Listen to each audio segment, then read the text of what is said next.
All right. Here we go, back again on the other side of the coin. All right, we are back again on the other side of the coin. Thomas Tuchel's first loss for Chelsea, and what a way to get that loss. In my holiday house at the moment, and as you can see, it's pitch black outside, and kind of feeling very, very dull. I mean, as good as the holiday can be, but that was tough to see. Before we get into all of that, and I've said it in my preview, I'm always weary about international breaks and coming back from international breaks, and it can so easily go pear-shaped, and that's exactly what has happened. But we're going to delve into all of that very soon. First of all, thank you to all the people that's joined so far and all the people that will be joined throughout the session. We'll watch it down the track. Please, leave your comments and your thoughts as to how you feel. I'll go straight to Nishal. Nishal, man, how you doing? I've been better result-wise and just general-wise. But it's good to be back on. It's been a few weeks since I've been on due to international break and being at Stamford Bridge and everything. But a lot to talk about, a lot to analyse, that's for sure. A lot to talk about, a lot to dissect here. Taryn, my boy, how's things? Yeah, I'm not quite sure. I just watched probably the most crazy hour and a half of my life. But yeah, it's very interesting. I'm really excited. I'm not excited, but I'm quite happy to get into this and kind of see what went wrong today, because there's a lot that was very, very questionable. So I'm looking forward to getting into it. Yeah, there's going to be heavy criticism on certain players. I know it's one match after a long time where we've played poorly, really, really poorly. Previously, when we've played sort of average, we've got away with it. But today, we need to talk about certain performances, not be overly harsh, but at the same time be critical. And obviously West Brom, scoring five against us. I mean, we need to really start looking at how we're attacking and why we're not creating enough. But we'll get into all of that. Let's get some initial thoughts. Let's just get some initial thoughts out of our system, and then we can slowly get into the match, talk about the lineup, first half, first goal, and all of that. The substitution, obviously Thiago Silva's red card and all of that. But firstly, let's get some initial thoughts out of the way. I'll go with you, Taryn, first of all. What's your initial thoughts just off the back of that match before we sort of dig deep into this? Yeah, initial thoughts are that it was a crushing defeat for our players' confidence. We've only conceded 2 goals in 14 games and conceded 5 in one game against 19th place. That's kind of my initial thoughts. But in terms of the way we played, I just felt like there was a real lack of chemistry, a lack of spark in the final third as usual. But it actually did cost us. We've seen the Sheffield United game; it didn't cost us in the end, even though we were awful. And today, there's a lot of awful player performances that I thought were inexcusable today. And the tactics as well from Tuchel. I didn't like his substitutions. I didn't like the way he kind of set us out from the beginning with his press conference from the start, kind of giving away some of the players starting.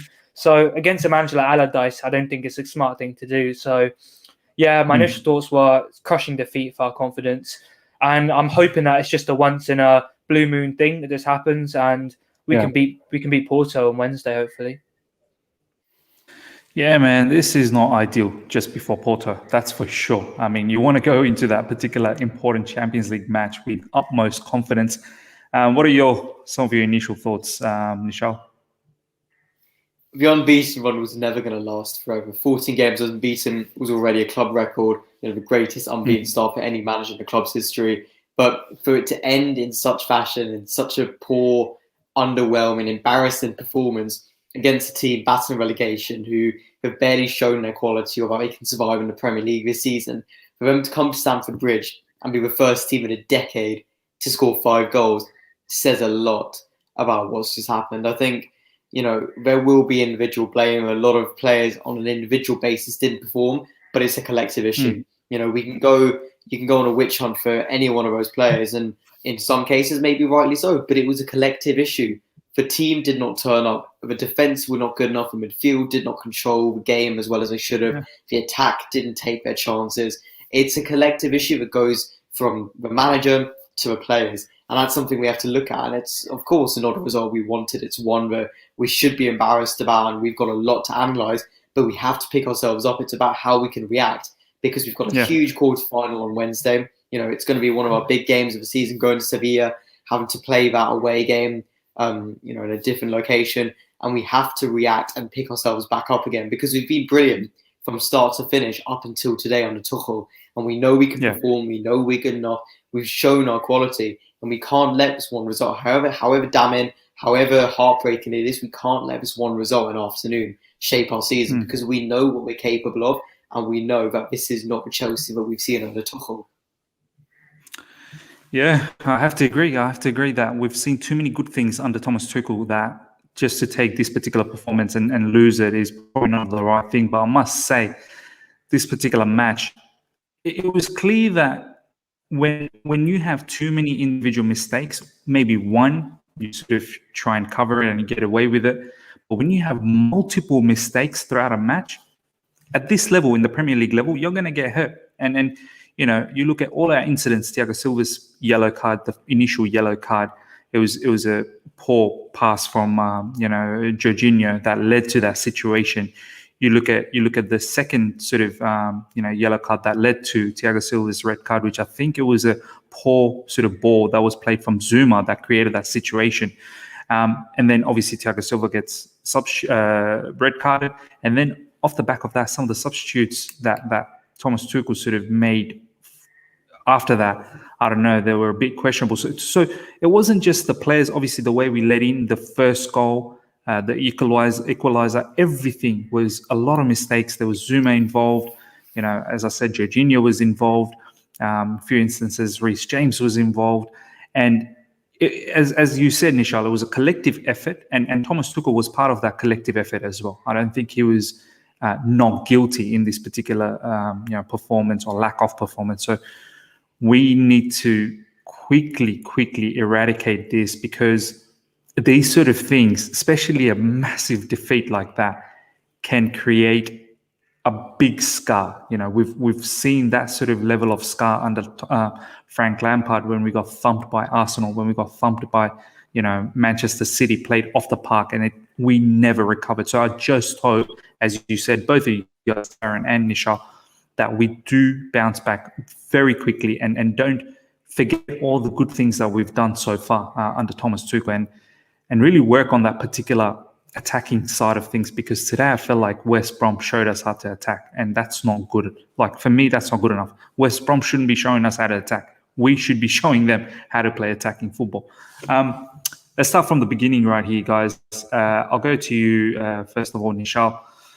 Obviously, you can see the lineup here. Personally, my man, I wasn't too phased about this particular lineup. I was actually okay with it. I understood that lineup, because thinking, players had the international break. Mason Mount obviously played a lot of matches for England.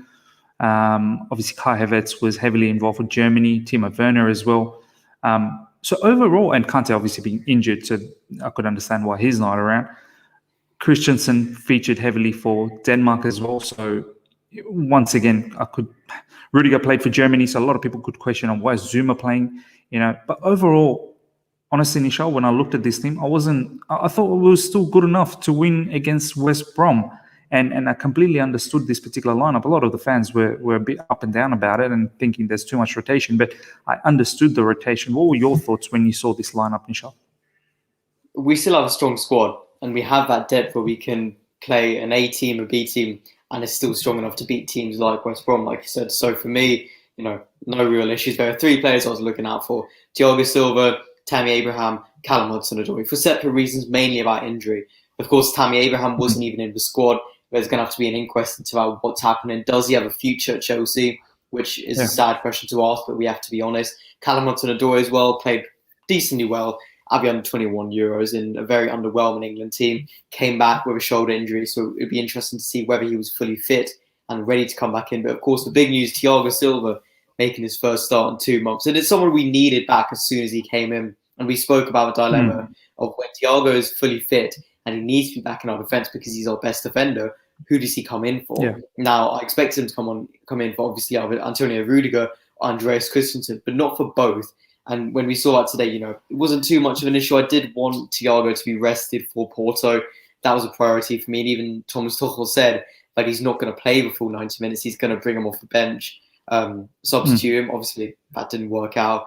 But, it was good to see him back in the team sheet and see him back in the defence. And also, it felt like a moment for him to really redeem himself. We look at the West Brom performance in September, which I think might have been his debut, or at least one of his first games, where he had that horrible mistake and we were 3-0 down. It really felt like a chance for vengeance and to prove himself, obviously not to anyone else, but for himself, to show that the West Brom game was a blip. And of course, we know how that turned out. So generally a good team and a lot of stuff, you understand why there are debates and controversy about it. But like I said, there's always going to be people not happy with the lineup. It's like that every single game. So it's nothing new to me.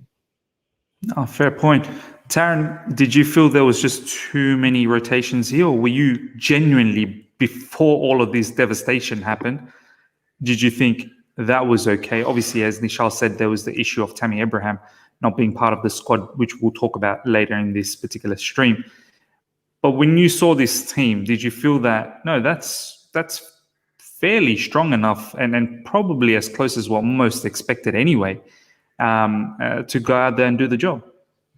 Yeah, on paper, that team looks like it could beat most teams in the Premier League, but I think it's much deeper than that. The front three, for example, I'm going to go back to a game early in the season where Everton played West Brom with Richarlison, James Rodriguez, and Dominic Calvert-Lewin up front. And that front three, the fluid front three, really worked against them. That's what I kind of thought would happen, like playing the quick passes around Bartley and Ajayi. But no, it didn't really work. I feel like we needed Olivier Giroud there to kind of, back up against Bartley, open the space for the wingers to run in behind. But yeah, the biggest kind of shock for me was seeing Thiago Silva before the Porto game. I understand that he was kind of in there for a bit of match sharpness, but I mean, a game like today, I think it would have been a really hard battle against Diania, so I don't feel like it was the right game to bring him in. But yeah, the team was pretty self-explanatory. I understood it. Jorginho Kovacic had to be in, obviously. Reece James for the physicality, Alonso for that added height from corners and stuff like that. But yeah, the team was average, I guess, to kind of defend this. But in my opinion, I really felt like Giroud should have started to defend, to go up against Kyle Bartley. But yeah, I'm not going to go into the lineup too much because I really don't think that's what went wrong for the team today. I think it's more down to the substitutions, the way we played our mentality, the fact that these players have been, traveling all over 3 games a week for the last 2 weeks. I'm not sure any of these West Brom players were kind of, playing that many games. So yeah, that's kind of what I put it down to. But again, I'm just going to kind of go back to the fact that, these players haven't had a lot of rest. And I feel like that was the biggest factor in the choice of lineup today. Yeah. Let's not get into this match, man. Enough about the lineups and whatnot. To be honest, I don't think we can blame the lineup. The lineup had we won this particular match, no one would even complain about this lineup. It's not the lineups issue. I think there was a lot of issues individually and also, as you guys have said, in-game management, and also what the live chat is also talking about, how certain parts of Thomas Tuchel's in-game management didn't work out as well. Nishal, let's get straight into this first half. As it started, I was a bit surprised because West Brom was coming at us. Like, they weren't really sitting deep. They were actually pressing and really trying to stop our build-up from the back. But we were smart enough to, this is one thing that we've been very good in recent times under Thomas Tuchel, is that we are not too worried about our build-up from the back. We're quite confident and we continue to do that. That's fine. We persevered in the first half, and obviously with that free kick, I believe Pulisic won that free kick. Pulisic, for me, was actually playing very well in that first half. A massive shame that he had to come off in the second half due to the lack of, one man down. And I guess Thomas Tuchel wanted someone like Mason Mount to do a lot of running, but I don't really know if that was the best way to go about it, but we will get into that. But yeah, in the first half, we get that free kick. Alonso with that free kick, very good free kick, almost got in. And then obviously Mason Mount, poacher's sort of instinct, scores that. Sorry, Pulisic with the poacher's. Yeah, Pulisic with that poacher's instinct scores that. And then the whole calamity of, Thiago Silva's first yellow. Jorginho, Nishal, for me, I don't know if it's rustiness. I don't know if because he hasn't played. Even before the international break, there were a few games where he didn't play. One, he was unavailable against Atletico Madrid. he just looked very much out of the game this particular game, and he really, really impacted our team. You know, his individual performance, I think, played heavily on, you know, Thiago Silva's first yellow card, and then Zuma's lack of awareness as well created the second yellow. Obviously, then they go on to, you know, score that first goal and equalize. And then just before half time, you know, we change everything. I don't really agree too much with how Thomas Tuchel brought in Andres Christensen, taking off Ziyech. Why couldn't we just go back to a back four? You know, I know it would be very difficult, but I felt like we could probably shift to a back four, have the double sixes of Jorginho and Kovacic. Reece James comes in as a right back, Azpilicueta as a centre back alongside with Zuma, Alonso as a left back.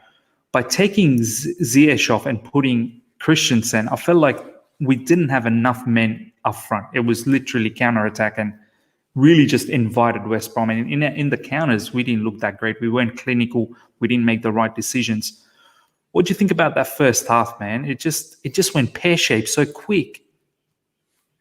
It was a period of 22 minutes where we went from being 1-0 up to 10 men down to 2-1 down. So there's a lot to analyse in that. But if we go as briefly as possible, good goal. You know, well done to Pulisic for following up. He was quick. He was on his toes and did really well to score. Thiago Silva, both, look, the first yellow card, they were both yellow cards, right? And it was a deserved sending off. The first yellow card, I understand why he did that. You know, he was going to, I think it was Callum Robin. No, it was, I can't remember who was going to get the shot off, but West Brom were going to get a shot on goal, pretty much a clear shot on Edouard Mendy. And Thiago Silva had to make that tackle. He was also on the edge of the box, so he knew he wouldn't give a penalty away. The second one, I saw a lot of this on Twitter and social media. I didn't like the blame for Jorginho. Yes, he was at blame. Yes, he shouldn't have done that. Yes, it was a bad pass. But when you've got a 36-year-old, experienced, you know, world-class defender doing that, you can't try to shift the blame on a midfielder for that bad pass, because if you've got such an experienced defender, they are good enough to be able to recover, to set themselves up and know there was no need for the the lunge. He did not need to lunge like that. He could have stayed on his feet and still blocked. Yeah, and the thing is, I'm seeing so many people try and defend and excuse Thiago Silva's second yellow card. He tried to win the ball, it was a mistake. Jorginho had a bad pass. Werner didn't get a foul given to him at the other end. It doesn't matter. It was a yellow card. It was a red card. There's no... the only way people are trying to defend that is by trying to look at another issue. And they're just ignoring the actual one. But Thiago Silva committed a foul. He was on a yellow card. He got another yellow card. And he was sent off. It's the rules of the game. You can't argue against that. And especially for a player like Thiago Silva, who there was no player on that pitch, no player I would have thought that would have done that.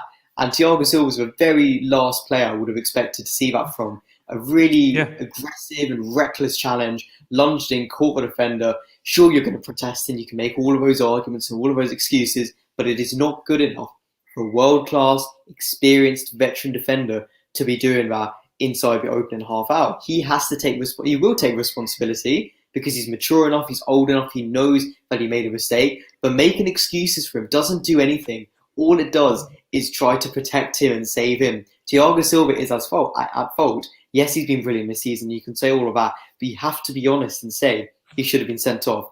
That was deserved. And then the West Brom goals, I don't understand why in stoppage time, you're about to go into half time, you've got a lead, why switch off?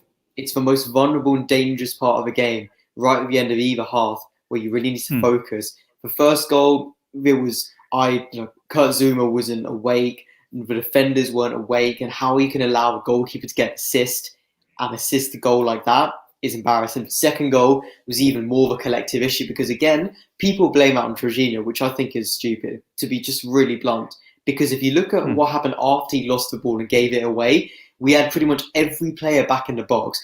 3 players on the back post, Edouard Mendy there. We had everyone crowded the box, and they still managed to score. So that's not an individual. Like I said, it wasn't individual mistakes that cost us today. It was a collective issue. And we saw that in the second goal. We shouldn't be conceding that. We shouldn't be conceding twice in 2 minutes, 45 seconds. And as soon as Thiago Silva got sent off, the game crumbled and we lost it. Yeah. No, I have to agree. I need to read this out from CFC Zippy. It's not about just that moment. It's about the whole game. Nishal, he passes the whole game his passes the whole game were bad. I want to answer that. Zippy, you're right. Like I know you're one of those people that don't like Jorginho that much. You don't trust his abilities, and that's fine. Each to their own. I'm not like that. I think Jorginho, and he's already proved that under Thomas Tuchel, that he is a player that can be, that can be very useful under this particular system. But this game, I must say, individually, there was moments where his mistakes then led us to that team sort of crumbling around him. And I completely understand what you're saying, Nishal, that yes, we could have rectified the issues post Jorginho's mistakes or Zuma's mistakes and whoever else. But I think what has happened in this match, Nishal, as you said, as soon as Thiago Silva was gone, there was we just panicked. Every mistake then led to a follow-up mistake, which then led to another mistake, and then it just created a snowball effect. So as I said initially in the start of this particular stream, that any other day, when we make a particular mistake, we get away with it. We've seen it. We've seen it under Thomas Tuchel previously, where we've made an individual mistake, but we've got away with it, right? But in this particular match, we've made too many multiple mistakes, which it was too much at this level. Taryn, from your point of view, man, a lot of people are saying that Thiago Silva, that second tackle was not a yellow card. That should not have been a red card. But for me, I go back to what Nishal's saying, is that you're an experienced defender. You know you're on a yellow card. And I'm not having to go at you because you got the first yellow, because your yellow that you got first one, you've been put into a very difficult situation and you took one for the team. And I even saw Thiago Silva go behind Jorginho and tap him at the back and saying, just, keep it going. It's all right. You made a mistake. That's fine. I copped the yellow, but we continue now. But the second one, even though a lot of people are saying that he basically, he tried to stop or he blocked the shot, but the manner he blocked it, I mean, you can't be throwing your leg like that. And the West Brom player took full advantage of it. Do you know what I mean? He made sure that he got connected, and he made sure that he fell down and he acted and whatnot. And he made sure that he was able to get Thiago Silva the second yellow card. Thiago Silva could have stayed on his feet to block that, I feel. That's why I tweeted when that incident happened that was quite foolish from Thiago Silva to just lunge out like that, even though he was trying to block it. But I feel like there was no need for that. What was your thoughts on that particular incident? Well, to start off with, I'll say I don't think it was a second yellow card. I'll start off by saying why some people maybe could have seen it as a yellow card. Well, it could have been a yellow card because he landed really awkwardly and he fell on the player's leg. He followed through. That could have been what was yellow. But I really don't think it was a yellow card. I understand that it was an awkward body position to kind of block the shot. He could have stayed on his feet, but I believe it was Pereira on the edge of the box. I believe Pereira probably would have gotten target or provided a lot of threat to Mendy. Thiago Silva is a very experienced player. He knows how to block, when to block. So I'm sure he was throwing his body at the ball. And usually we see Silva, pin his arms behind his back trying to block it. But I think in that position, he really thought it was a lot of threat. So he really tried to throw his body at the ball. I honestly don't believe it was a yellow card. The way he tackled and he fell through the player, I don't think he was intentionally trying to touch the player at all. He was trying to fall, and in his falling down on the floor, that's kind of when he caught the play. He made a lot of it, I believe it was Pereira. He made a lot of that challenge, and he didn't. I don't think it was judged. David Coote, I thought, was appalling today as a ref. I'm not going to try and scapegoat him as the reason we lost the game, because I thought we were absolutely appalling as well. But I thought David Coote was really unjust with his way of Chelsea's decisions weren't equal with West Brom's decisions. Werner's tackle from Ivanovic, I feel like that was almost similar. That could have been given as a penalty. But I do feel like... Taryn, just quickly, Taryn, do you feel like in that situation, the referee, knowing that Thiago Silva was already in a yellow, like that was a very delicate moment, man. Like, when a situation like that happens and the West Bromwich player is on the ground and he's play acting or whatever you want to call it, that was always going to be a second yellow, man. It would have been so difficult at that moment, spur of the moment, not to give that particular yellow. Yeah, Nisha, you're going to say something.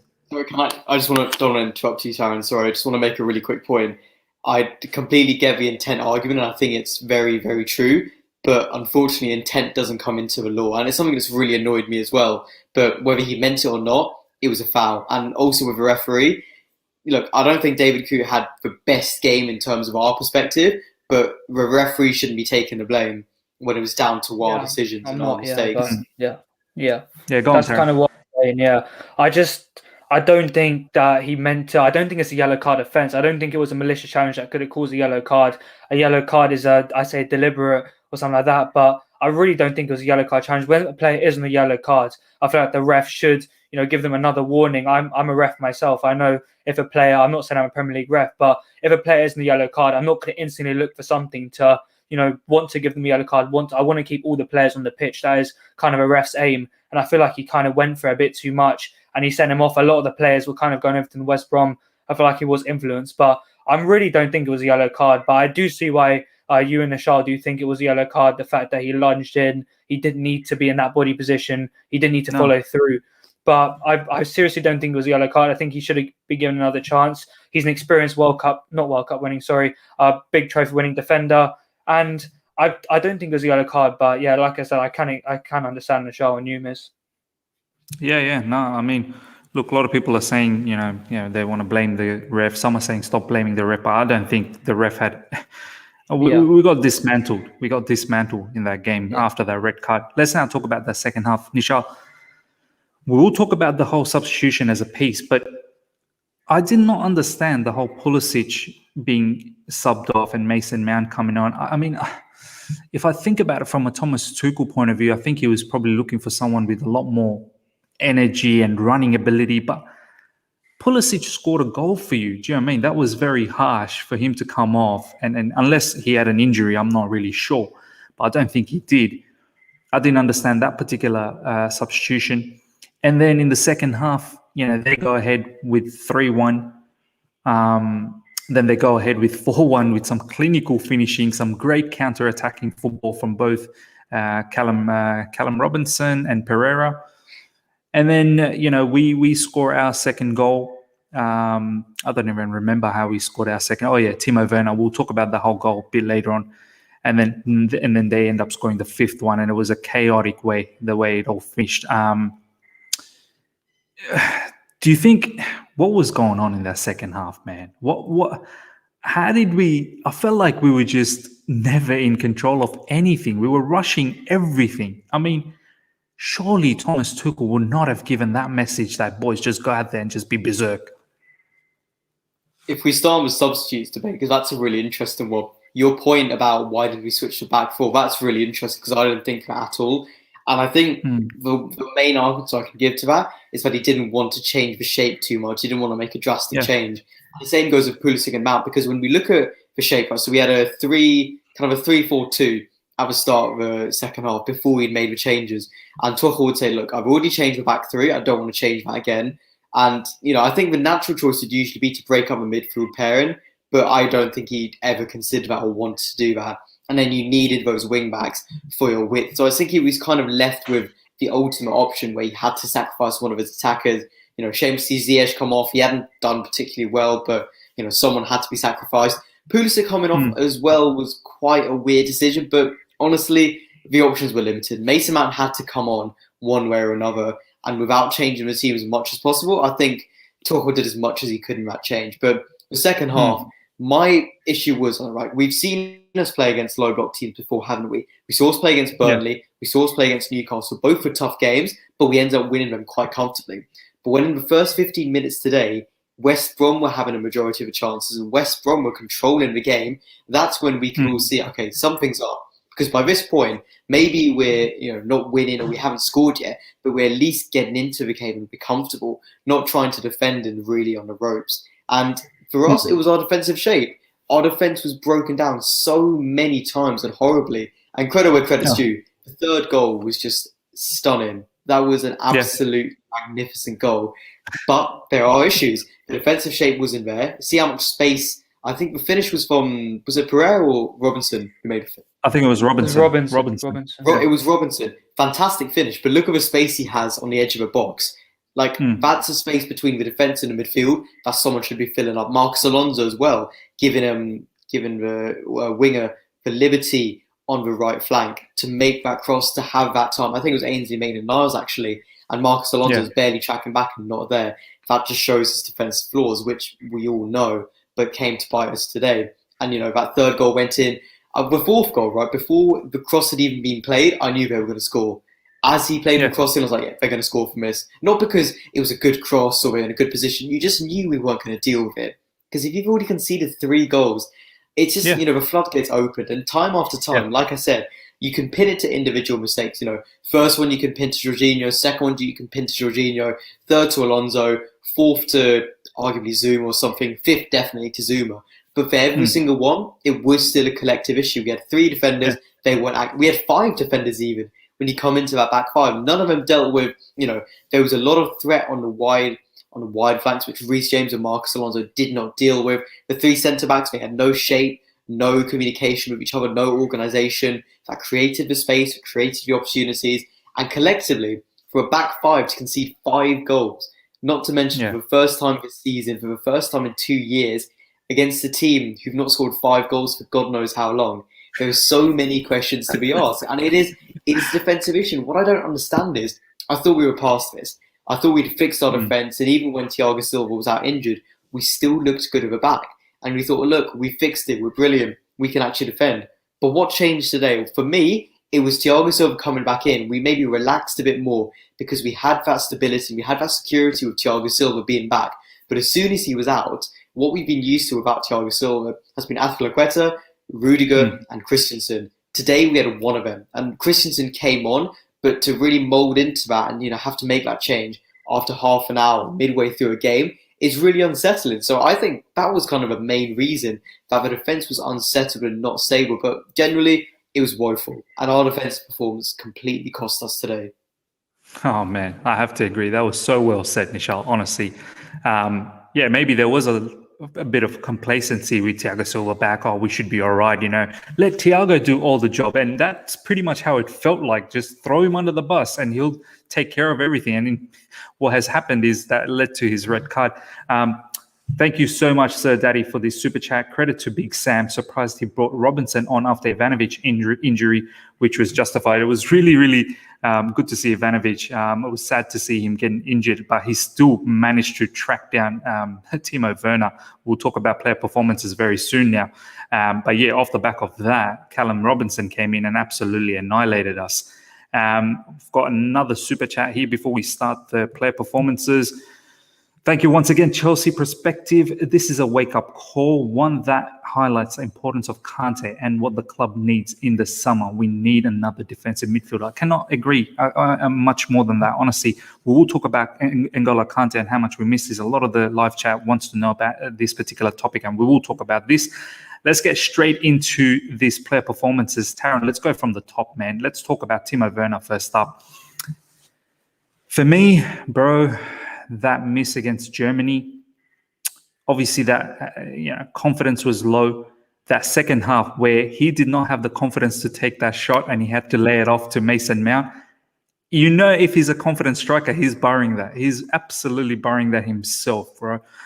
But he needed to pass it. Look, albeit at least he got that assist and we got that goal. At least he confirmed the goal, which is fine. But overall, man, I love his work rate, but it's not enough, Taron, man. It's not enough. We need goals from this brother. We need goals from him. He's meant to be our lethal striker up front who's meant to be terrorizing defense, and we're not getting that impact from him, man. Even before we were a man down, yes, his work rate was great and whatnot, but he's not someone who scares the defenders, honestly. Werner is not someone who scares the defenders.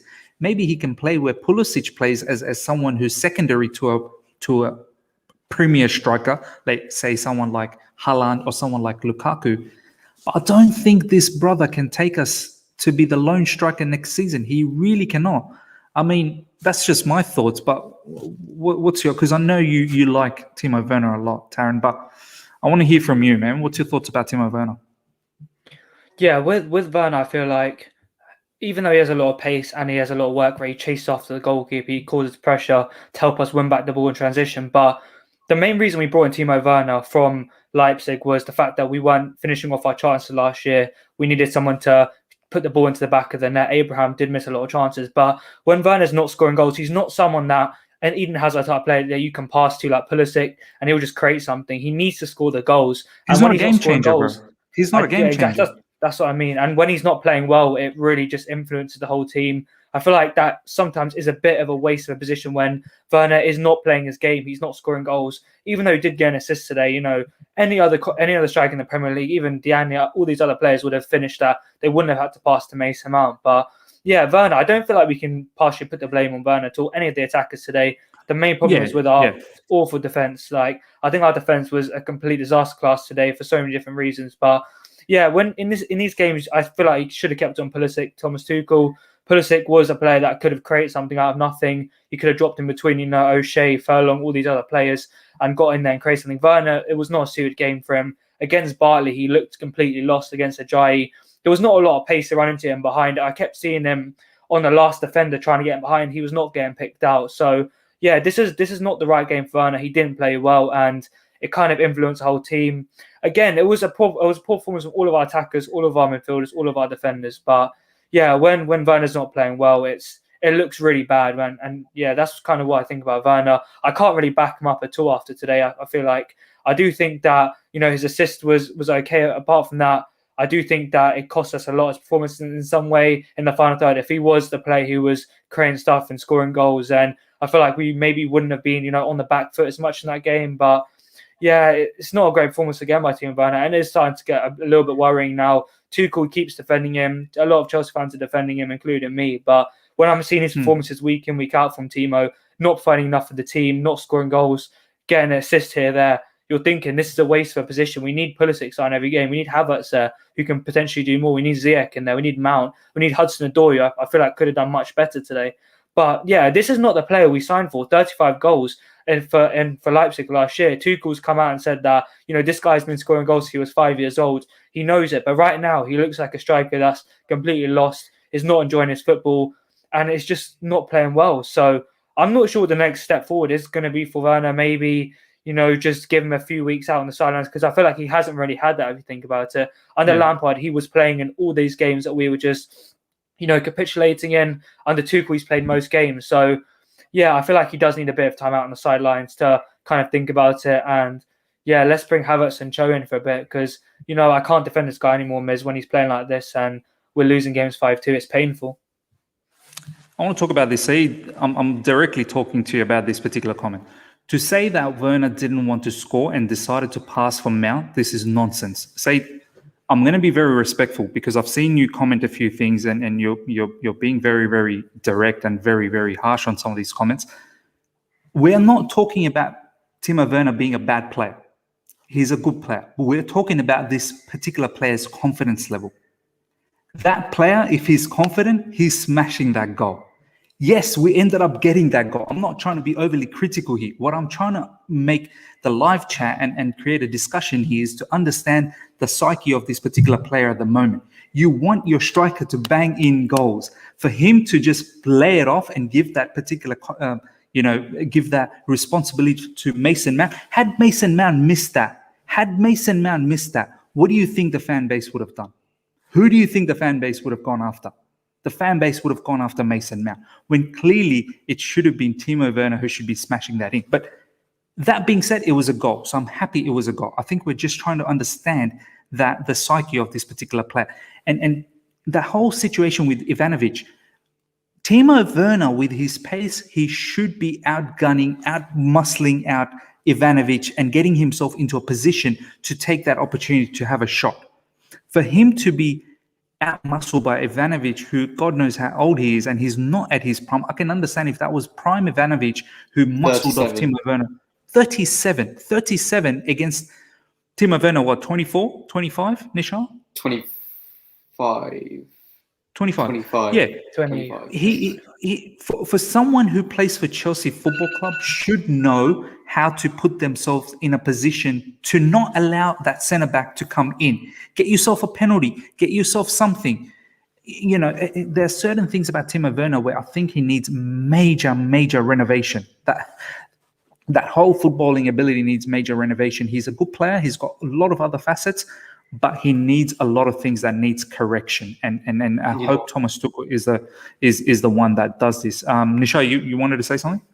Yeah, just briefly, like you put it perfectly. Confident strikers smashing that in. They're taking that chance.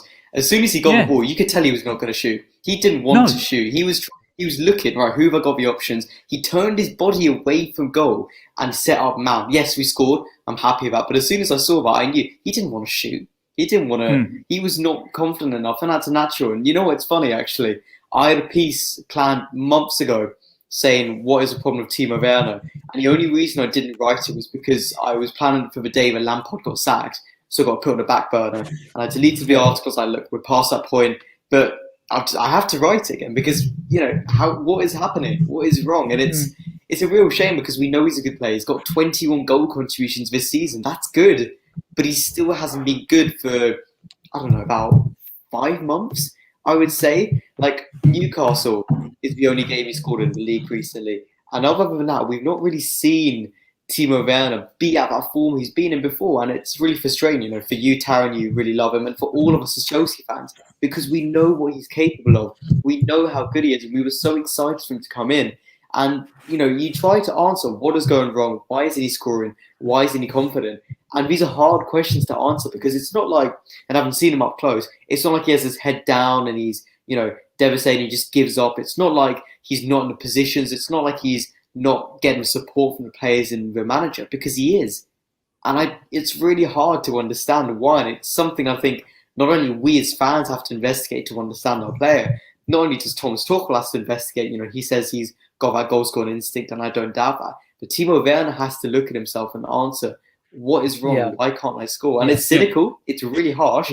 But to be in April and to still be struggling and still be in the situation where you're in front of goal, about to score a consolation goal, a bread and butter, and just have to pass it across to a substitute, a youngster. It's difficult, isn't it, Taron? Like, why? Surely you'd smash that in, wouldn't you? Yeah. Again, and Nishal, that's the point I was trying to make. Said, your comment about you were a striker for many years and Werner has a confidence problem. I just feel like we want the goal-hungry Werner. He's played in a team that was low in confidence. He's played in a team that's high in confidence, and he doesn't seem to be improving. He's been, a lot of confidence back from the manager, from Lampard and Tuchel. He's been playing in a position that's favourable to him in the left inverted forwards. He's playing on the last man, and we just don't seem to be seeing improvement. And so the point that I'm kind of bringing up is that I've been backing Werner for a while. I appreciate his work rate, everything he does for the team. He never gives up, unlike some other Chelsea strikers in the past. But the fact is he's not doing enough on the pitch that is enough for one player in the Chelsea FC team. And that's kind of what I'm trying to say.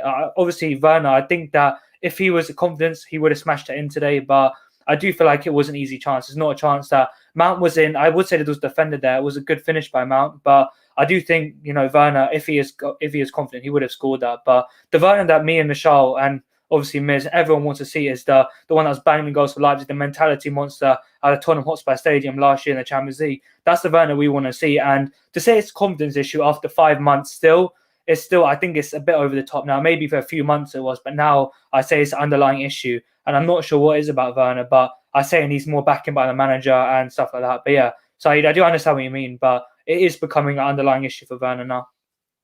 Absolutely, and it's a difficult player to talk about because we were so excited to bring him in. We spent a good deal of money on him. And the question is, how much time do we give Timo Werner? Because he's been here almost a year. And I think with new signers, you should give him a season to really settle in, find the feet. And that's good. And with Timo Werner, yes, we're having that problem. But when we're a club, we've struggled with strikers since the days of Fernando Torres, Diego Costa, Didier Drogba. And we're in this situation. And also looking at Erling Haaland, if he comes in, what happens to Timo Werner? Does he still have a role? Do we give him more time? Do we try and really push him before we say, we need to spend another 100 million on Erling Haaland? So it's a really difficult dilemma, not to mention when you've got Tammy Abraham, Olivier Giroud. So there's a lot of questions to ask and a lot of things to look at into how to fix this dilemma with Timo Werner. Yeah, I do feel like, Miz, did you want to say? Yeah, I do feel like with Werner, it's been, you could give him a season, but, in the current time state with COVID-19 and all that, you don't really have a lot of time to try and adapt to the league. We saw he started off really well, and I don't feel like he's running out of time, but he needs to start performing soon in big games to try and, merit his place in this lineup. So I don't think we should bring in Haaland. I don't think we should be talking about that a lot right now, but I feel like the Werner that we all know can be good enough to start for Chelsea Football Club. And it's just really frustrating for fans to just see performances week in, week out when he doesn't look high in confidence. He keeps going on the outside of defenders when, he could be like that Batman kind of player. He's going to cut in, curl that top bin. So, yeah, it's just really frustrating to see it, in my opinion. And, yeah. No, absolutely, man. Sorry, guys. My laptop died, and I'm in my holiday spot, so I'm doing it tough today. So hopefully, all you guys can stay patient. Look, not going to talk about too much anymore about Timo Werner. Look, it is what it is. A lot of people seems to be a bit upset about it. Today's loss was not about Timo Werner. We're just doing player assessment. Let's talk a little bit about Pulisic and Ziyech. I'll go to you, Nishal. I'll talk both of those players together. I felt both of them were very unlucky in this particular match. Ziyech got taken off because of a red card situation.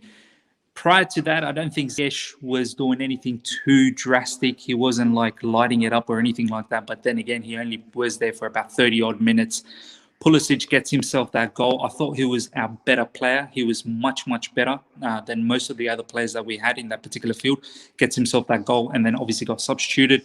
So I'm not really sure what to make about Pulisic either. All I can probably say is that, once again, very unlucky with the situation of the match. How do you see both of those particular players? I feel like they're on the rise and massively unlucky. Ziyech was unlucky to come off so early because I won't lie, he did have a few moments early on and in the time he was on the pitch where, poor passes, bad decision making. And I think there was one case where he had 3 different options to pass to, and he ended up just kicking it over to Sam Johnson in goal and completely wasting a counter-attack chance. But he didn't really get the chance to show himself and prove himself. And it's unfortunate because, he's got 2 goals in his last 2 games. He's done really well. But someone had to be sacrificed, like we said. Christian Pulisic as well. I think he could have had a positive impact if he kept playing. He could have really come in and maybe dragged us back into the game. On the other hand, with both Ziyech and Pulisic, we've seen what they're like when they're lacking confidence. Just look at the last few months, where they haven't played well, where they've struggled. And that may have been the case for West Brom today, where we were already losing and we were in that position. So maybe that was in Tuchel's thinking. But on the other hand, neither of them really got a chance to instill and put their mark on the game. Pulisic did well to score, and he deserves credit for that, but both were very unlucky not to really get a chance today.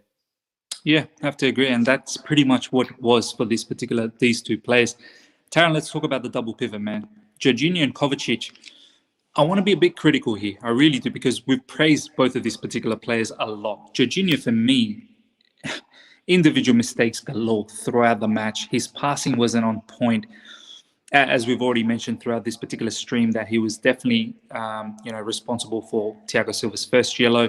He was definitely responsible for, I suppose, the equaliser the second goal for West Brom, where he tries to header it back. He was a part of it, as Nishal said. At the end, we could have still rectified the situation. We didn't.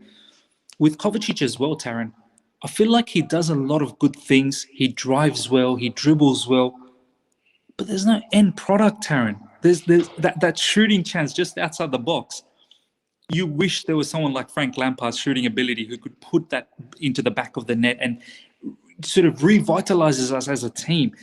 Even in some of the counter-attacks in the first half, where he went through, he had options and he consistently picked the wrong options. He would go towards Reece James or he would go towards Pulisic. He just doesn't have, at times in those situations, to get those killer passes where previously the Chelsea that we used to know, who used to counter with so much finesse, would clean up counter-attacks. So I'm a bit torn with Kovacic, where I feel like he's a fantastic player, but if there's no end product, Taran, then what is it that you're bringing to the team? Do you know what I mean? Like, I know he brings all of these other facets, driving from the back and whatnot, but in games like this, it's very difficult to justify his position, right? Yeah, I'll start with Jorginho. I feel like there's a lot of stuff in the live chat kind of saying that this game was in particular showing us why we do need a DM. We've known for a while, since the start of the season, that we need a holding DM in this team. Jorginho maybe doesn't have the right skill set to kind of play in many different systems. He is mainly a system player. But yeah, I'll start with talking about a little bit about his performance. Jorginho, I feel like when you have a player in the middle of the pitch who's controlling the tempo, the dynamics of the game, when he is not on his game, it ultimately is going to cost the whole team in a long run. I feel like if Jorginho is, giving the ball away, playing it backwards, making mistakes, looking a bit sloppy, the other players around him, Kovacic, who relies on Jorginho's finesse in the midfield, his short passing, his confidence to kind of make his driving runs. And our defence really rely on Jorginho to kind of release the pressure, kind of, get out of difficult situations. So I feel like that did have quite a detrimental effect on our team. Jorginho, again, I don't think this is, a game that everyone should be saying that he's had a lot of good games under Tuchel. He's clearly shown why he is such a pivotal player, him and Kovacic. But this game, it was probably his worst game under Tuchel. It definitely was. I do feel like if we see many more consistent games, hopefully we don't from Jorginho, then we can start to criticise. But from today, I feel like it was just a fluke from Jorginho. Kovacic, I'll move on to now. I feel like in the first half, I did think he was really poor. He was giving the ball away a lot and was not looking at himself. The second half, this is where I bring in your point, is about his end product. He's always going forward, but I do feel like we have the attacking talent to kind of, have the end product. Kovacic is a player who breaks out of the press, who has a lot of very good dribbling skills, decent passing at times, but when he does that, he needs his individual players in front of him. And if he was a player who could finish off chances, banging goals from long range, then he would be 100% one of the best players in world football. He'd have everything you need in a player and a central midfielder. That's always been my issue with Kovacic, is that he doesn't have the finishing, he doesn't have the end assist. He tends to make, questionable decisions. In the first half, when I believe it was a 3-on-2, it was Werner, Kovacic and Pulisic. Pulisic was making a diagonal run on the right, which I feel like he could have scored. Werner was going on the outside of Carl Bartley, and he decided to pass to Werner, which in the end costed us. And I believe that was the Ivanovic one as well. So, Kovacic, if he did have these abilities, we'd be talking about great things about him. But when the pivot is not playing well, when they're not controlling the game, when they're not dominating the ball, then, we can't progress forward to the final stage of the pitch. Kovacic, who kept going through, kept breaking through the lines, but his end pass today, I feel like, was really poor. He kept giving the ball away to the likes of Bartley and Ajayi. He kept passing it straight to them. So that's kind of how I feel about the pivot. Again, this is probably the worst I've seen a Thomas Tuchel pivot so far. Kante would have been absolutely crucial in this game, especially when we went 10 men down. He would have covered a lot of space left by the extra forward or extra defender, whoever was taken off. But this was a really poor game by the pivot. I don't think it's something that we should, look into too much. It was just one poor game. But again, fatigue from the international break, and hopefully they can do better next game. Yeah, man. We've seen Kovacic and Jorginho play many good games. This was definitely very uncharacteristic. You really thought that they would have taken complete control of that match, but it didn't happen. Nishal, a lot of people are talking about Kante and how we've missed him. In your opinion, obviously Kante was also another player that was on the upward trajectory before he got injured in this international break. Honestly, God damn it, these international breaks, it just ruins our momentum. And I knew it. As soon as this international break came, I was like, oh man, here goes our momentum. At the same time, it was timely. We needed some of the players to get rested. But from your opinion, Nishal, was this a match where we definitely missed someone like Kante, or now looking back, hindsight, it sort of all falls into place? How are you sort of looking at this? We would have done better in midfield with N'Golo Kante. There's no doubt in that. And we know the quality he had. But ironically, before the game or even after press conference, where Tuchel said Kante would miss today and Porto, I said, that's okay. We've got a great midfield pivot. I have confidence in Jorginho and Kovacic. And of course, that's come back to bite me. And it's really disappointing because, like you said, we've seen them play so well under Thomas Tuchel. They've been magnificent and such a great partnership. But today was their worst performance together. And something which, arguably is uncharacteristic. But on the other hand, this isn't something new to us. We've seen this before under Lampard, whether it's them together or individually. Kovacic getting dispossessed and losing the ball too often. Jorginho playing lazy passes and giving the ball away. This is nothing new. And if N'Golo Kante is in there, yes, we're doing better midfield. We're more in control. There's no doubt about that. But that's hindsight, right? Going into the game, going into this period, I was fine with a pivot. And the thing is, we're going to have to play it against Porto again. You can throw Billy Gilmore in, sure, it's an option, but let's be honest, he won't play. Jorginho and Kovacic are the most experienced, fit, available midfielders we have. And in the Champions League quarter-final, with the greatest due respect to Gilmore, you need to be playing your Champions League winning midfielder and your Italian international over a Scottish international. That's just being completely honest. And it was difficult about N'Golo Kante today. And of course, we'll say this now that we performed so bad and we couldn't control the midfield at all. Of course, we missed Kante. But it's not always like this. We've missed Kante before, this season, previous seasons, and we've been able to cope. On the other hand, we look better with him. And, you can admit both of them, and you can understand that N'Golo Kante is an important player. We could have used him and he would have had a big impact. But on the other hand, it's not a be-all and end-all for every game. We've seen a lot of games where he's been injured, like I said, or he's missed out, and we've been fine. So Wednesday will be difficult. and especially after this momentum and these performances. But I still believe in the players, and Tuchel will as well, because he knows what Jorginho and Kovacic are capable of, and they can still perform to the level that we need them to. Yeah, I have to agree. I mean, it'll be so crazy to bring in Billy Gilmore now against Porto, and that would be like a knee-jerk reaction as well. So we have to trust that Jorginho and Kovacic are going to come up trumps, and that this was just a blip. Taryn, let's talk about the wing-backs, Alonso and Reece James.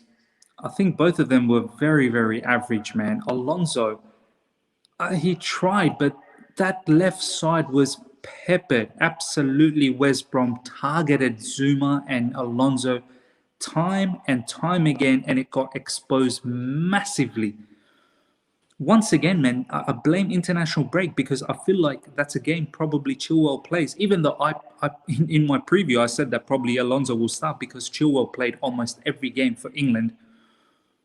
But I feel like if Chilwell didn't play all of those matches for England, if he just played one out of the three, then maybe he would have started this particular game. But, I mean, can we now honestly put a stop to the fact that, yes, Alonso comes up with a goal here and there, but if we're going to continue with the wing-back situation, Alonso's past his expiry date. He was great as a wing-back under Antonio Conte many years back. Do you know what I mean? 4 years now at least.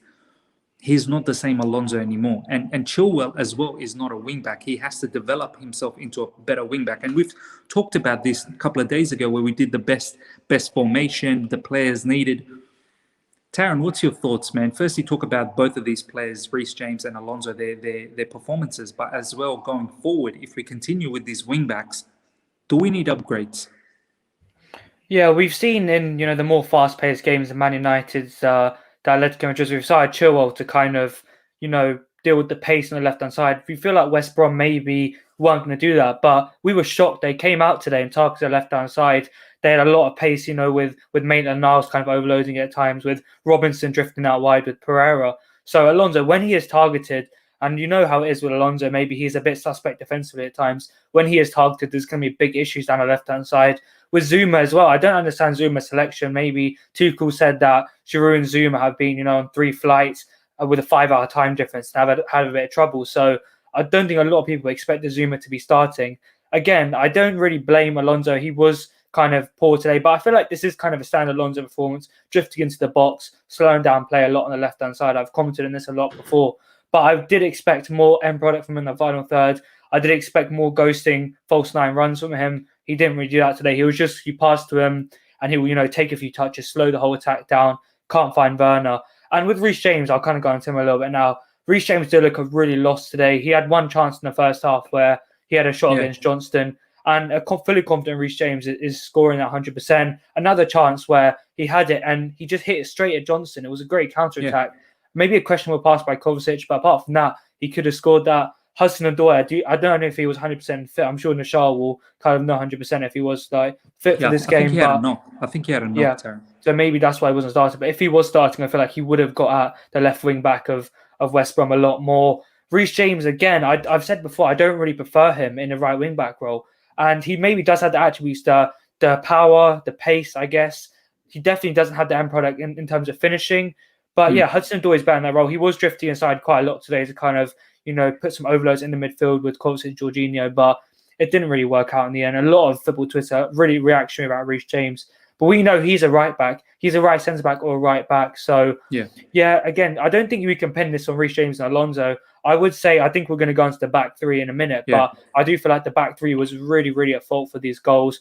I can't think of many. Maybe Maitland-Niles getting past Alonso. You can't take away that finish from Robinson. Whether Jorginho and Kovacic left them, that was, a world-class finish. But yeah, the issue with it, I just feel like, is that Alonso, we know he's not a player that can play 38 games a season. He's not a player that is going to get you league titles anymore. Maybe he was in Antonio Conte's counter-attacking system. Yeah, and with Reece James, he's not a natural right wing-back. So it's a big dilemma at the minute at the Chelsea Football Club in terms of wing-backs. If we are going to stick with this next season, we are going to have to bring in new players. We discussed this. Chilwell's not a wing-back either.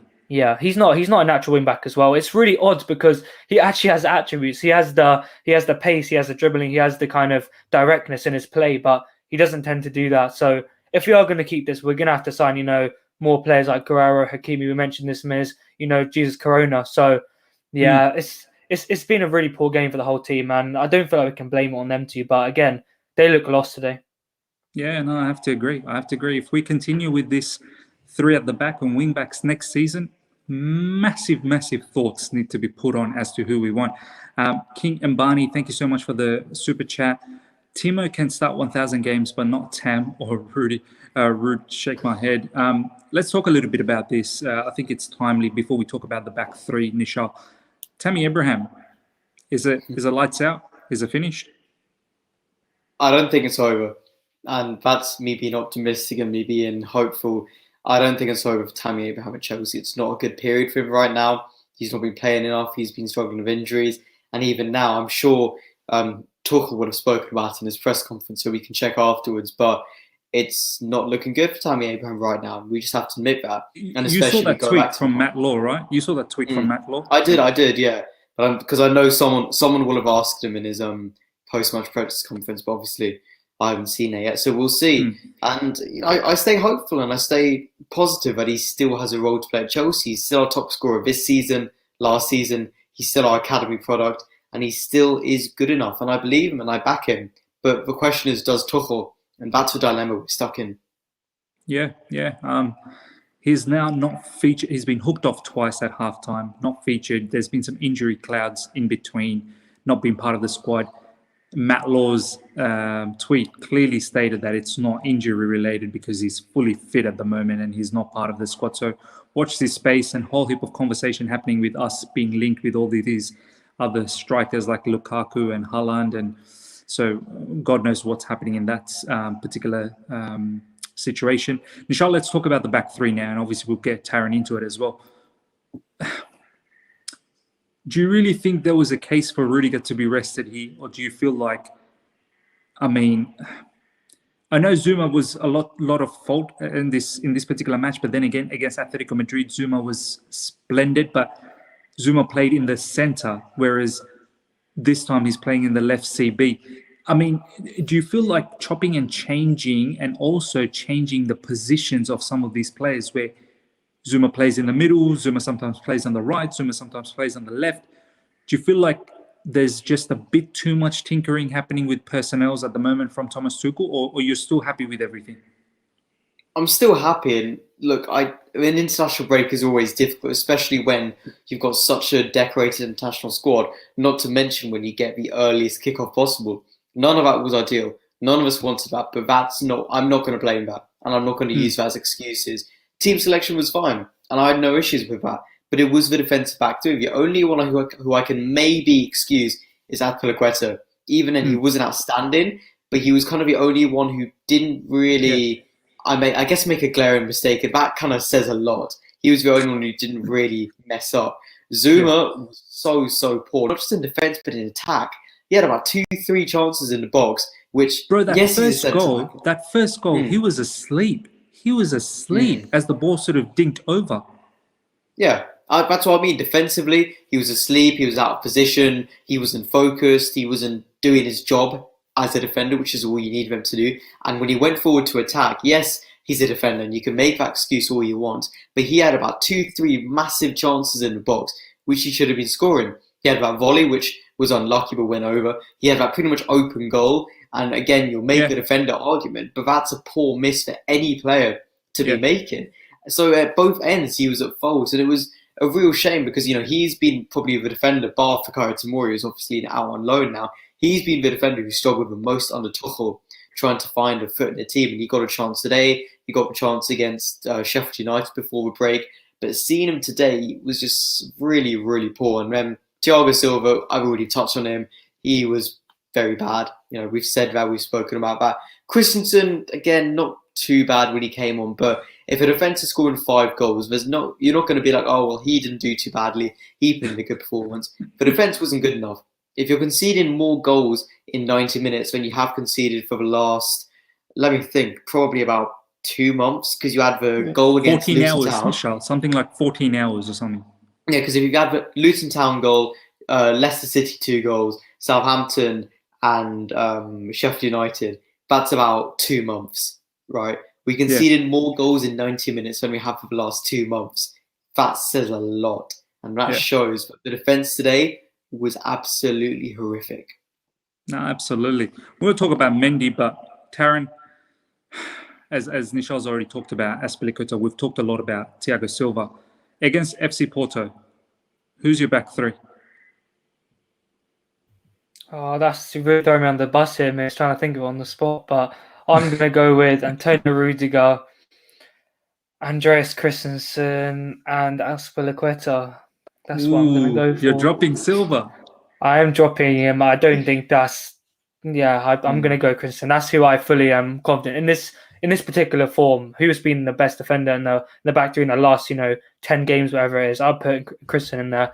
Rudiger, inexcusable. He's been a beast, as one of those comments said. He's got to be back. He's got to be back. Rudiger has to be back. Yeah, Rudiger is an absolute B word in this team, and he is the player that's going to use his tenacity, use his pace, use his hunger to win in some games to get past some big attackers at Porto, and especially stop Jesus Corona. So yeah, that's kind of who I'm going to. Azpilicueta. I don't know if you asked me to explain my reasons, but I'm just going to go for it anyway. Azpilicueta, I'll probably put him in there. Just captain, leader, legend. Well, that's not even in. That's John Terry, but he's the new one. And that's kind of what I'd go for. And Mendy obviously in goal. Mendy I thought he had a poor game today. But yeah, that's kind of my back to. I'll see what Nishal has to say. Nishal, who you lining up your back three against Porto? Azpilicueta, Thiago Silva, and... No, you're dropping Aspi? No, what? I said Aspi. Aspi was the first one I said. He's killing Aspi. I'm trying to decide between Christensen and Rudiger, because I was going to say Christensen, then you gave a good explanation about Rudiger. And I'm thinking, actually... So I'm trying to think who's... I'm going to go Surely, for Rudiger. Nishal, you're going to bring back Rudiger. Rudiger's been a monster. I'm going to go for Azpilicueta, Silva, Rudiger. Azpilicueta, I don't need to justify. He's our captain. He has to be there. Rudiger, him or Christensen have to come back in. And to be honest, either of them could come back in and I'd be like, yeah, fine. That's okay. Thiago Silva's the main one. I'll say why. He's obviously going to be suspended for Crystal Palace next Saturday. Yeah. So he's going to get an enforced rest anyway. And I want... When we said he was back, I said either rest him completely for West Brom or start him, bring him off a bench and give him maybe 45, 60 minutes. Ended up getting 29, so, works perfectly. But he's not going to be able to play in this next league game. We need him for our Champions League game. These are the nights we need him for.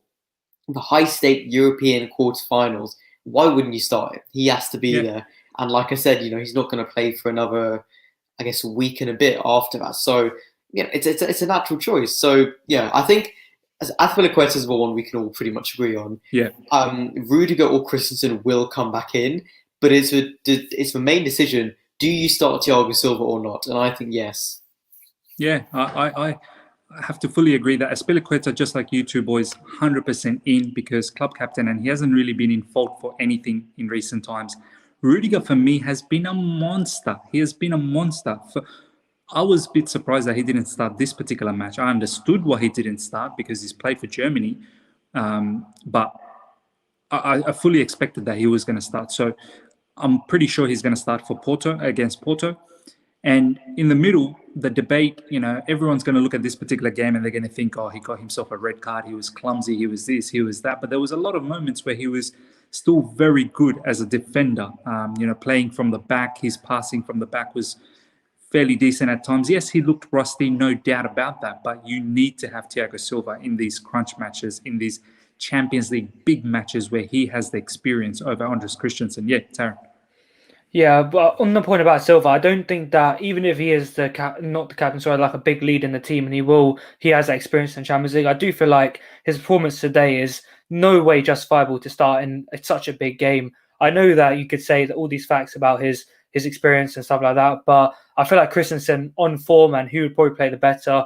I'd say Christensen has to start, and I'm sure we'll get into this a bit more tomorrow, Miz, in the preview. But I do feel like Christensen is going to be the player who has been playing the best for us recently. Silva today, he looked so off mark. If he plays like that against Porto, then I don't know what could happen to us. So I'm feeling much more confident with Rudiger and Christensen. Sorry to butt in.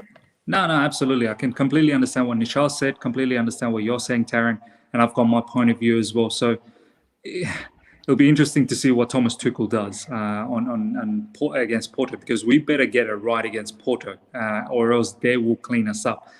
I mean, look, there's not too much to talk about Mendy. We conceded 5 goals, so that pretty much says that there were some really, really nice saves that he made when we were a man down.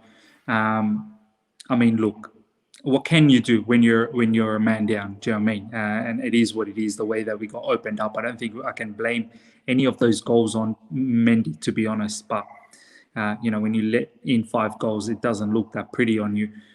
Boys, let's wrap things up and talk about Thomas Tuchel now. Nishal, I'll go to you first up. We've blamed a lot of players today. We've been very critical with a lot of players today. I feel like we need to be very critical with Thomas Tuchel today. Look, the lineup was as what it was. I had believed that we're going to still win, but I had major issues about his substitutions. I had major issues about his in-game management. Substitutions, especially the Pulisic one, we've already talked about. Obviously, Ziyech, could we have gone with a 4 at the back, is something we've already talked about. I feel like he didn't show enough boldness, Nishal. He didn't want to tinker too much with his system. And I feel like today was a game where he could have done that. At 2-1, he really could have done that. But I felt like at 2-1, he was more looking towards getting a draw as opposed to getting a win. And that's what his sort of not tinkering with the lineup sort of gave me that attitude. How do you feel about his game today?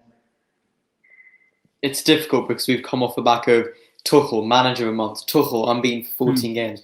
Tuchel, one of the best star that any Chelsea manager in the history of the club. So it's very difficult to analyse it when it's just come to a halt like that. And we've conceded 5 goals to a relegation battle inside at Stamford Bridge. So, but you have to be honest, it wasn't good enough today. The man management, the tactics, they weren't good enough to beat West Brom and to concede 5 goals in any game, not to mention against the team 19th, who have now scored a quarter of their league goals against us, was not good enough. So he will be criticised, but of course I've trusted him. It's the first game in 15 that we've lost, and it ends a 15-game unbeaten run as well. So, yes, we were going to be disappointed. Yes, there's a lot to answer for from Thomas Tuchel, but I still believe in him. And there's no Chelsea fan who should have their opinion changed on him in the moment. Absolutely. There is things to criticise him for, like I've mentioned. There are things that we have to ask and look at as to why we've lost this game. But overall, we're still in a brilliant position. We're still on track for a top 4 finish, fingers crossed. We're in a Champions League quarter-final. We're in an FA Cup semi-final. To be competing in 3 competitions in April, regardless of the result we've just seen, is a good achievement. And we're still in a good position. So I think the main thing I want to see from Tuchel is how do we fight and how do we come back and react on Wednesday, on Saturday, and onwards. And I believe we can. We have that character, we have that motivation, and we can come back better from what's been an awful day, one which we want to quickly forget, one which there's a lot to analyse on, and we've spoken about what went wrong, what we need to do better. But at the end of the day, it goes to Wednesday now. We need to focus on the next game, really buckle down and see and prepare for that massive Champions League game. If you've enjoyed what you've heard from me today, you can follow me on Twitter at Nishal_SP. And you can check out all of my work, articles, videos, and podcasts on Nishal's blog and nishalsblog.com. Absolutely. And all of that information is in the description right now. So please go out there and follow Nishal and everything that he's doing. Taryn, get your final thoughts to wrap things up. I said that we are going into a phase where there's a lot of winnable games in the Premier League, and we've just started off with a loss against a particular team. As Nishal said, 19th. We really should be winning, conceded 5. We need to bounce back, but this particular loss, we're not, the top 4 is not confirmed yet. Do you know what I mean? Like, it's not confirmed yet. There's a lot of teams that are still chasing us. Liverpool's still in the mix. Tottenham's still in the mix. West Ham's in the mix. Everton's in the mix. So I don't know what's going to happen by the end of this particular weekend, where we're going to end up in the table. But what's your thoughts about this particular performance? And are you somewhat concerned about certain things you saw today, or you think that it's just a blip, and I'm pretty sure Thomas Tuchel is very smart enough to correct all of that? Yeah, Miz, I've said it a lot of times on this particular stream and channel that even though we're getting big games, we're winning big games, it feels really good. In the end, they all cost 3 points, and they're all going to contribute equally to the end result where we finish in the Premier League. So if we're going to go out and beat Liverpool, Tottenham, Everton, and then lose to West Brom 5-2 at home, it's not great, and we need to be consistent in this Yeah. run.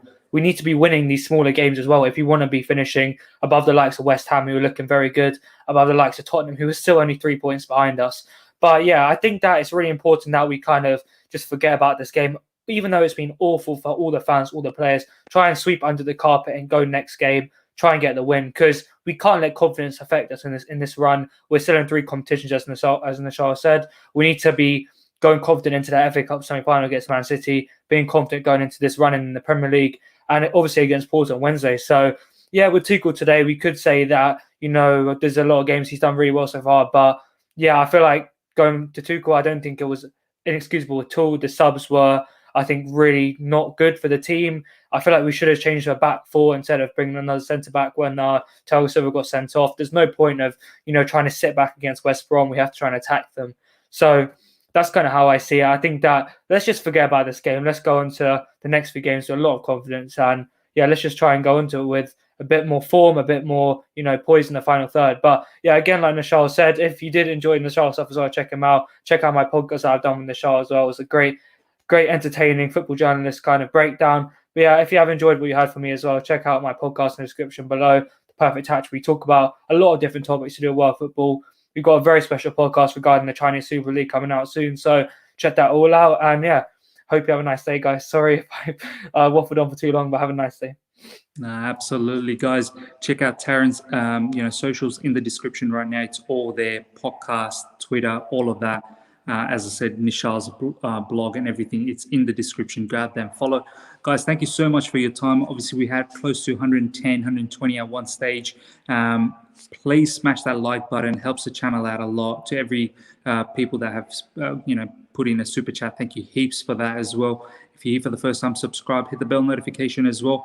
Look, hasn't been the greatest day, obviously from a Chelsea point of view, but I've always said that, and as the lads have said, it's how you bounce back from this. We don't want to see a back-to-back loss here, and we definitely don't want to see 3 losses in a row. We've said it that Chelsea Football Club's too big of a club to have back-to-back or 3 losses in a row, because that's when really question starts coming up, because we're not patient. And I've got to admit, as a football club, we're not patient. And Thomas Tuchel knows that. That's why he got that short-term contract as well. And there's so many things on the line. There's Champions League on the line. There's FA Cup on the line. There's top 4 on the line. We can't afford to have 2-3 losses in a row. So we have to bounce back. Against Porto, we have to win. So, and really progress towards the Champions League, and then look forward to some of these Premier League matches that are very, very winnable in the next few weeks, and really cement our position in top 4. So, guys, look, it is what it is. We've analysed a lot of players, and we move. So, yeah, do look out for, perhaps I might have a video tomorrow. Maybe not. Maybe I'll have a stream, but do look out for it in the channel. Until next time, everyone, take care and see ya.